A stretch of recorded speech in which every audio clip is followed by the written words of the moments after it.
یہ جو القسطاس العدل بالرومیہ ہے، یہ کیا ہے؟ علمی بات تو اپنی جگہ، میں اس لانے کا عوامی جواب سمجھانا چاہ رہا ہوں۔ امام بخاری رحمہ اللہ رومی زبان سے استدلال کرتے ہوئے جملہ دے رہے ہیں۔ کیوں؟ رومی کا کیا؟ ہمارا تو لیے قرآن اترا ہے، وہ تو عربی ہے، آپ رومی زبان پر پہنچ گئے ہیں، وجہ کیا بات ہے؟ بھائی امام بخاری سمجھانا چاہتے ہیں، باقی سارے جوابات اپنی جگہ، لیکن اس فقیر کا جملہ بھی ذہن میں رکھنا۔ رومی زبان ان دور میں رومی کون ہوتے تھے؟ آپ اٹھائیے پرانی تاریخ کہ آج سے 1000 سال پہلے رومی کس کو کہتے تھے؟ رومی کون تھے؟ ان کو عربی میں بنی اصفر بھی کہتے ہیں، تو بنی اصفر کون ہے؟ یہ رومی کون ہے؟ موجودہ دور کے انگریزوں کو رومی کہتے تھے اس زمانے میں، یہ رومی ہوتے تھے انگریز۔ جرمنی کو بھی روم کہتے ہیں، غلبت الروم کو غلبت البون کے ساتھ ہم اس کی تشریح کرتے ہیں۔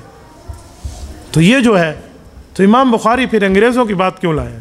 وہ بتانا چاہتے ہیں دین کے داعی بنو، اگر دین پھیلانے میں تمہیں کافر کی زبان سیکھنی پڑے تو سیکھ لو، یہ ذہن میں رکھنا۔ العدل بالرومیہ کا ایسے مذاق نہیں ہے۔ امام بخاری عربی زبان دوسرے مذہب والوں کی زبان میں سمجھانے کی ترغیب دیتے ہوئے غیر مذہب کی زبان لائے، یہ العدل بالرومیہ۔ دوسری زبان میں بھی آپ دین کی تشریح کر سکتے ہیں، آپ سمجھا سکتے ہیں۔ اللہ نے آپ کو قدرت دی ہے انگلش پہ، فرینچ پہ، چائنا پہ، کسی اور زبان پہ، سنسکرت پر۔